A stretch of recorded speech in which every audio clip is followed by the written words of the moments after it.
بسم اللہ الرحمن الرحیم۔ سبق نمبر 7، مطالعہ پاکستان جماعت دہم، صفحہ نمبر 11 پر آج کے ہمارے سبق کا عنوان ہے جنرل ضیاء الحق کا دور۔ تو جنرل ضیاء الحق صاحب کے دور کو پڑھنے سے پہلے ہم یہ بات معلوم کرنے کی کوشش کریں گے کہ بھٹو صاحب کیوں گئے، کیا وجوہات تھیں کہ بھٹو صاحب کی حکومت ناکام ہوئی، اور جنرل صاحب کیوں آئے، وہ کون سی وجوہات تھی کہ جس کی بنیاد پر جنرل صاحب آئے اور انہوں نے ملک میں مارشل لا لگایا۔ تو آئیے بھٹو صاحب کو تھوڑا سا ڈسکس کرتے ہیں کہ وہ کیوں گئے۔ تو بھٹو صاحب نے 1971 سے 1977 تک حکومت کی، یعنی 1971 سے 1977 تک حکومت کی۔ یہ ایک مشکل وقت تھا، اور یہ ہم سب جانتے ہیں کہ یہ پاکستان کے حوالے سے ایک مشکل گھڑی تھی کہ پاکستان ٹوٹ چکا تھا، اور اس وقت میں حکومت کرنا واقعی ایک مشکل کام تھا۔ تو مشکل وقت میں کچھ مشکل فیصلے بھی کیے گئے، کچھ فیصلے ہم معاشی اصلاحات کے تحت پڑھ چکے ہیں، ایسے فیصلے جو کہ عوام کو پسند نہیں تھے۔ ان فیصلوں کی وجہ سے عوام میں بھٹو صاحب کی مقبولیت کم ہوئی، اور 1977 کے الیکشن کا سال قریب آ گیا۔ صاف نظر آ رہا تھا کہ پاکستان پیپلز پارٹی شاید دوبارہ حکومت نہ بنا سکے۔ عوام کی ایک بہت بڑی تعداد پیپلز پارٹی کے فیصلوں سے خوش نہ تھی۔ اس صورت میں پاکستان کی چھوٹی بڑی جماعتیں جن کی تعداد 9 تھی، انہوں نے مل کر ایک اتحاد قائم کیا جس کا نام تھا پاکستان قومی اتحاد۔ اس کے سربراہ جناب مولانا مفتی محمود صاحب تھے، جو کہ جمعیت علماء اسلام کے سربراہ بھی تھے۔ وہ اس کو لیڈ کر رہے تھے۔ یاد رہے کہ مولانا مفتی محمود جو تھے، یہ آج کے جو مولانا فضل الرحمان صاحب ہیں، ان کے والد تھے۔ تو یہ قومی اتحاد کو لیڈ کر رہے تھے۔ 7 مارچ 1977 کو قومی اسمبلی کے انتخابات ہوئے، جس میں پاکستان پیپلز پارٹی بھاری اکثریت سے جیت گئی۔ حالانکہ نظر آ رہا تھا کہ اس بار پاکستان پیپلز پارٹی وہ شاید مقابلہ نہ کر سکے، لیکن انتخابات میں قومی اسمبلی کے جو نتائج آئے ان میں وہ بھاری اکثریت سے کامیاب ہوئی۔ قومی اتحاد نے اس پر دھاندلی کا الزام لگا کر 10 مارچ کو ہونے والے صوبائی اسمبلی کے انتخابات کا بائیکاٹ کیا۔ یہ بات نوٹ کرنے کی ہے، آج کل جو انتخابات ہوتے ہیں وہ ایک ہی دن میں ہو جاتے ہیں، یعنی قومی اسمبلی اور صوبائی اسمبلی کے انتخابات ایک ہی وقت میں ہو جاتے ہیں، دونوں کو ایک ہی وقت میں ووٹ پڑ جاتے ہیں۔ اس سے پہلے جب انتخابات ہوا کرتے تھے تو اس میں قومی اسمبلی کے انتخابات پہلے ہوا کرتے تھے، اور صوبائی اسمبلی کے انتخابات چند دن بعد ہوا کرتے تھے۔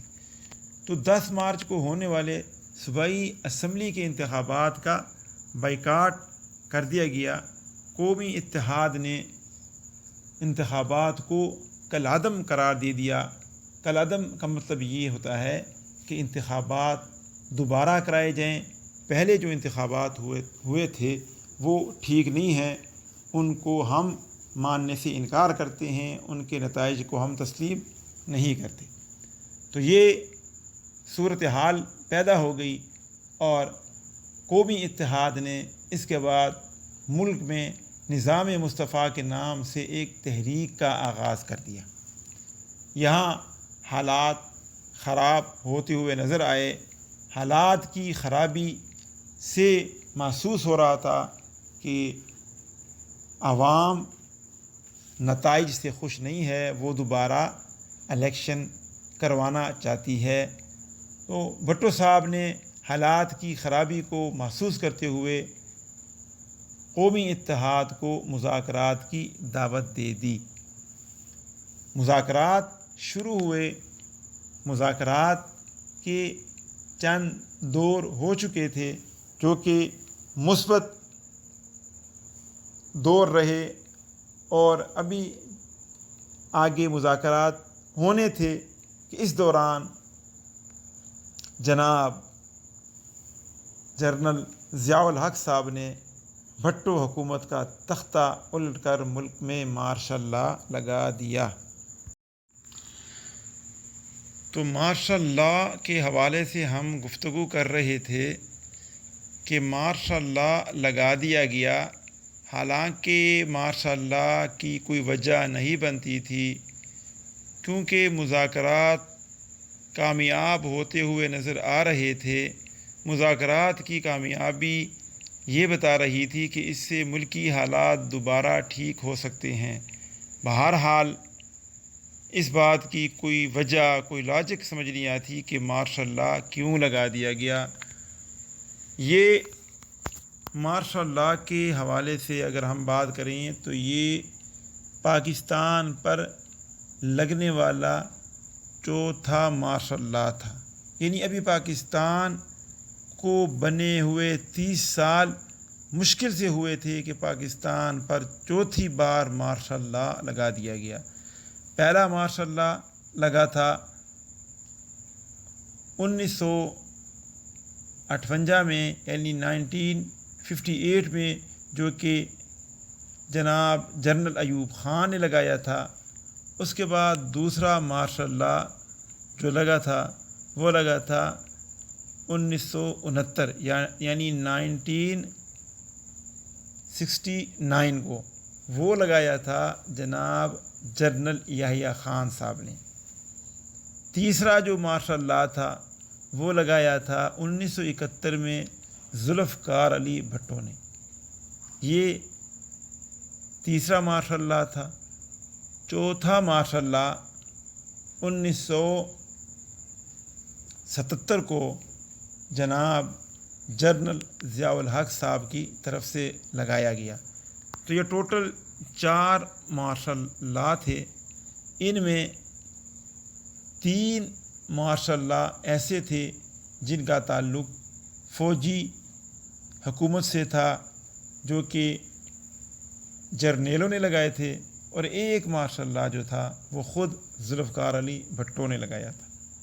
مارشل لا جو ہوتا ہے وہ آمریت کا قانون ہوتا ہے، جو کہ عوامی نمائندوں کی غیر موجودگی میں بنایا جاتا ہے۔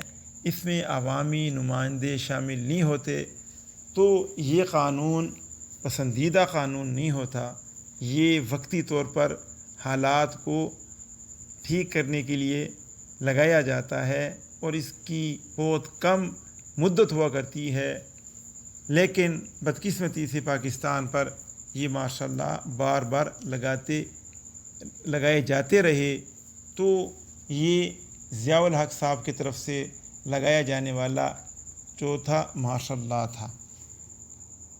تو ضیاء الحق صاحب نے جولائی 1977 سے اگست 1988 تک، یعنی 1977 سے اگست 1988 تک تقریباً 11 سال حکومت کی۔ 17 اگست 1988 کو جناب جنرل ضیاء الحق صاحب فضائی حادثے کا شکار ہو گئے۔ وہ کسی مشن پر گئے ہوئے تھے، واپسی میں ان کا طیارہ جو C-130 طیارہ تھا وہ گر کر تباہ ہو گیا، اس میں وہ خود بھی اور ان کے ساتھ باقی بڑے بڑے فوجی افسران سب کے سب اس حادثے کا شکار ہو گئے۔ تو جنرل صاحب نے 11 سال حکومت کی۔ 11 سالوں کے دوران انہوں نے ملک کے لیے کیا کیا کام کیے، کیا کیا اقدامات کیے، وہ ہم بیان کریں گے۔ تو یہ مختصر سا ہم نے تعارف کیا جنرل ضیاء الحق صاحب کے آنے کا اور بھٹو صاحب کے جانے کا، کہ بھٹو صاحب کیوں گئے، کیا وجوہات بنی تھیں، ضیاء الحق صاحب کیوں آئے، کن وجوہات کی بنیاد پر وہ آئے۔ تو یہ ضیاء الحق صاحب کا دور ہم پڑھیں گے، انہوں نے ملک میں کیا کیا اقدامات کیے، کون سی انہوں نے اصلاحات کی، کیا کیا فوائد ملک کو پہنچائے، ان کے دور میں کیا کیا ریفارمز ہوئے، کیا کیا کام ہوئے، ملک کو کتنا فائدہ ہوا، کتنے نقصانات ملک نے اٹھائے۔ تو یہ 11 سالہ حکومت اور تاریخ کے حوالے سے اگر دیکھا جائے تو پاکستان پر سب سے بڑے حکومت کرنے والے جناب جنرل ضیاء الحق صاحب کا دور ہے، جو 11 سال بنتا ہے۔ اس سے پہلے اتنی لمبی حکومت کسی نے بھی نہیں کی۔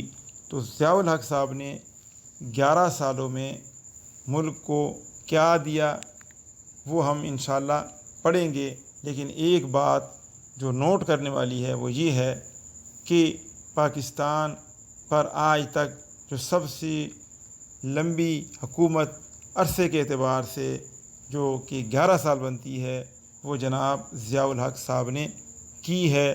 تو یہ چیز ہمیں پتہ ہونی چاہیے۔ آج کا ہمارا سبق یہ ضیاء الحق صاحب کے دور کے حوالے سے تھا، جو ابھی ہم نے شروع کیا ہے، آگے اس کو ہم بڑھائیں گے۔ امید ہے آپ کو آج کے ہمارے سبق کی سمجھ آئی ہوگی۔ اس حوالے سے اگر آپ کوئی سوال کرنا چاہیں تو آپ کر سکتے ہیں، کوئی چیز پوچھنا چاہیں تو آپ پوچھ سکتے ہیں۔ اور ایک بات جو ہم ہر سبق میں کرتے ہیں کہ بچے جو ہیں وہ سوالات جوابات میں حصہ نہیں لیتے، وہ کوئی چیز پوچھتے نہیں ہیں، انٹرسٹ نہیں لیتے۔ تو آپ کو چاہیے کہ آپ اس میں انٹرسٹ لیں۔ جتنا آپ انٹرسٹ لیں گے اتنا ہی ہمیں سمجھانا آسان ہوگا، ہمیں پتہ ہوگا کہ بچوں کو کیا پرابلم ہے، بچے کیا چیز پوچھنا چاہتے ہیں۔ تو کوشش کریں کہ ہر چیز سمجھ کر سیکھنے کی کوشش کریں، اور جو کام آپ کو دیا جاتا ہے اس کو کرنے کی کوشش کریں۔ تو انشاءاللہ ہم اس سبق کو آگے بڑھائیں گے، آگے اس کو ہم مزید اس کی تفصیل کریں گے۔ ضیاء الحق صاحب نے ملک میں کیا کام کیے، اسلام کے حوالے سے کیا کام کیے، ان کی اسلام کے حوالے سے باتیں بڑی مشہور ہیں۔ تو انشاءاللہ ان کا جو آگے ہم دور پڑھیں گے تو اس میں زیادہ تر پوائنٹ اسلام کے حوالے سے ہیں، انشاءاللہ ان کو ہم سمجھنے کی کوشش کریں گے۔ تو آج کا سبق ہمارا انہی الفاظ پر ختم ہوتا ہے۔